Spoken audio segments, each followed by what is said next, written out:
Halo, kembali lagi bersama saya Gosdek Greenwood. Saya lagi menyiram, ini sudah sore teman-teman. Dan kali ini saya akan ataupun kita bedah kelebihan dan kekurangan jenis-jenis pohon bonsai yang sering kita pakai sebagai bonsai.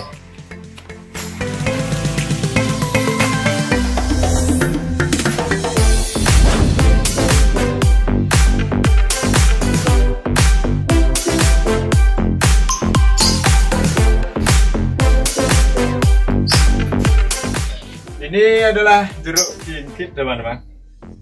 Nah, untuk kekurangan dan kelebihan dari jeruk kikit sesuai pengalaman saya dan sesuai yang saya lakukan selama ini dan saya pantau, untuk jeruk kikit ini kelebihannya adalah sudah jelas daunnya sudah kecil-kecil seperti ini ya, jadi kita tidak perlu terlalu lama untuk melakukan proses lagi seperti beberapa kali pruning.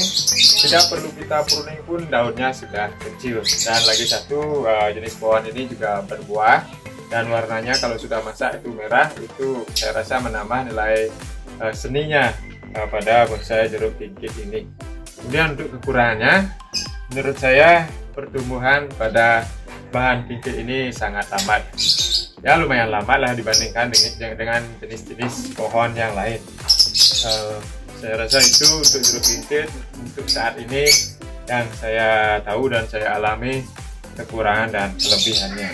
Kemudian di samping saya ada loa saya, teman-teman. Ini loa sebenarnya sudah perlu ganti media.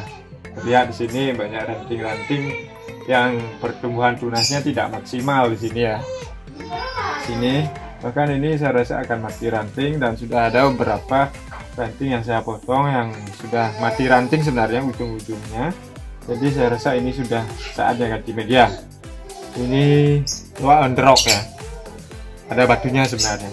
Nah, untuk kelebihannya, kita bahas kelebihannya dulu. Untuk loa ini yang jelas dia mudah hidup ya, dan juga mudah dibudidaya dengan cara stek pucuk. Saya yakin 99% hidup ya.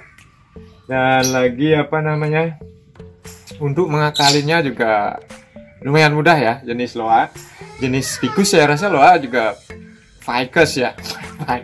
Ficus ya. Jadi dia bisa kita akali dengan cara menempel ataupun tidak sempurna mungkin ya, seperti ficus kimeng dan elegan lainnya. Mungkin nanti kita tunjukkan lagi kimeng dan elegan apa kelebihan dan kekurangannya. Dan ini kelebihannya sudah. Kekurangannya menurut saya dia mudah mati ranting ya, sesuai pengalaman saya. Setiap saya habis pruning dan wiring ada saja ranting yang mati. Kalau pengalaman saya ya, untuk sementara itu yang saya dapat ketahui untuk jenis bahan loa ini. Kita ke sana ya.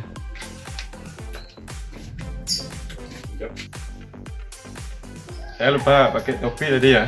Di sini sudah ada dua bahan ataupun bonsai. Di kanan saya ada serut koleksi saya ya.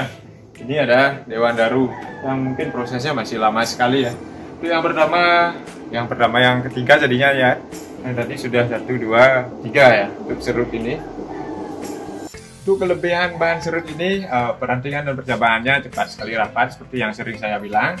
Jadi untuk mendapatkan daun serut yang kecil, kita tidak perlu terlalu banyak melakukan pruning. Mungkin 2-3 kali dia sudah mau mengecil ya untuk daun dari serut ini. Kemudian apa namanya, untuk kekurangannya mungkin ini lumayan sulit dibudidaya ya. Untuk stek saya rasa tidak semudah yang ataupun jenis bonsai ficus yang tadi ya.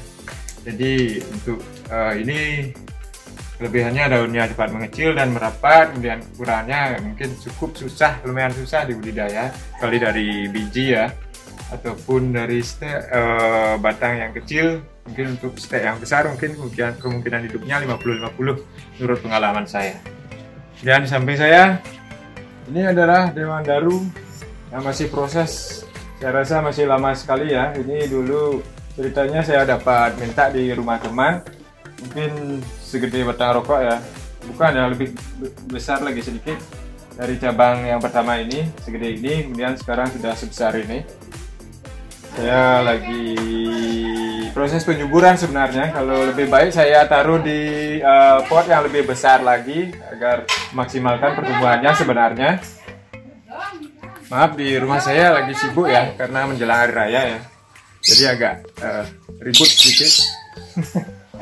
Dan untuk kelebihan pohon dewandaru ini, yang pertama dia daunnya lumayan kecil ya.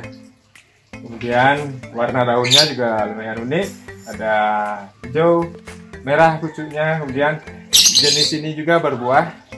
Buahnya kalau masih muda mungkin hijau, setengah muda kuning, sudah masak merah. Jadi itu menambah nilai seni dari bonsai dewandaru ini. Kemudian untuk percabangannya lumayan cepat ya untuk pertumbuhan cabangnya. Kemudian langsung saja ke kekurangannya, saya rasa ini susah dicangkok menurut saya, ataupun pengalaman saya dan pengalaman teman-teman juga. Dan saya bahkan 3 kali cangkok tidak ada yang berhasil teman untuk bahan dewandaru ini. Jadi lebih baik dari biji. Saya rasa ini kemarin teman saya tanam dari biji ya, jadi dia bisa hidup seperti ini. Ini prosesnya masih panjang sekali ya. Untuk kekurangannya lagi mungkin daunnya tidak mau mengecil secara signifikan ya. Meskipun beberapa kali pruning mungkin tetap seperti ini, tapi daunnya juga tidak lumayan besar. Jadi sudah sedang lah daun. Cukup untuk itu ya. Dan serut tadi juga berbuah sebenarnya ya, tapi buahnya tidak terlalu kelihatan. Dia masih, saya rasa buahnya kecil-kecil dan warnanya pun hijau, jadi dia tidak terlalu mencolok kelihatan untuk menambah nilai seni dari pohon serut ya. Saya rasa di sini serut saya berbuah ya. Dan untuk sianci ini sementara ini saya belum berani memastikan kekurangan dan kelebihannya, karena saya juga baru-baru ini mendapatkan bahan bonsai sianci. Dan kebetulan sianci yang ini adalah jenis sianci yang asam ya, karena saya lihat ataupun saya pernah dengar ada 2 jenis sianci, ada yang asam dan ada yang manis. Ini jenis sianci yang asam, daunnya lebih kecil-kecil dan keriput-keriput seperti ini ya. Kalau yang manis kan daunnya lebih mulus dan lebih besar kayaknya. Jadi ya ini belum berani saya katakan apa kekurangan dan apa kelebihannya. Mungkin kita ke bougainville saja ya, yang sering saya pakai video. Nah, untuk bougainville mungkin lebih banyak ataupun lebih pasti saya tahu kekurangan dan kelebihannya, karena saya lumayan sering sih menggunakan bougainville untuk sebagai bahan bonsai. Dan yang pertama kelebihannya adalah dia berbunga. Ada banyak sekali warna-warni bunganya. Burung saya kok ribut ya. Diam dulu. Ada bunganya warna-warni. Kemudian ada 2 jenis bougainville juga, yang Singapura dan lokal. Nah, kenapa ini saya biarkan ori lokal ya? Karena dulu ataupun saya baru-baru saja mendapatkan bonsai Singapura ya dari teman. Karena dulu susah sekali saya dapatkan, jadi saya langsung konsep dan bentuk saja secara ori untuk bougainville lokal ini. Jadi sekarang sudah lumayan besar cabang-cabangnya, jadi saya rasa kasihan sekali kalau dipotong dan diokulasi lagi ya untuk bonsai bougainville. Nah, tadi itu kelebihannya dia berbunga, terus batangnya ya, karakter batangnya juga sudah ada kesan tuanya kalau bougainville ya, untuk di akarnya, untuk batang ke atasnya. Kemudian dan kekurangannya menurut saya ini mudah mati ranting ya. Benar kata teman-teman kita, dia mudah mati ranting kalau memang cabangnya sudah lumayan besar ya dan berwarna coklat. Meskipun tidak tua-tua sekali, tapi kalau sudah coklat dan tidak terlalu besar, dia kalau tidak hati-hati dia mudah patah ya teman-teman. Nah, saya rasa itu saja sementara ini yang saya tahu tentang bougainville, kekurangan dan kelebihannya. Dan untuk yang saya katakan tadi, jenis-jenis tikus, elegan, kompakta dan lainnya, khusus elegan yang saya tahu ya kekurangannya pertumbuhannya lambat ya. Untuk memanjangkan cabangnya saya rasa itu lambat sekali ya. Sesuai pengalaman saya sudah punya beberapa setekan dan pertumbuhannya lambat sekali untuk elegan. Tapi untuk pembesaran batang dan cabang biasa saja seperti bonsai yang lain. Tapi untuk panjang seperti itulah mas sekali ya untuk elegan. Mungkin kompakta juga seperti itu, dan kelebihannya daunnya lebih rapat ya daripada kimeng yang mirip-mirip kelihatan yang mirip-mirip bentuk daunnya mirip-mirip seperti elegan dan kompakta ya.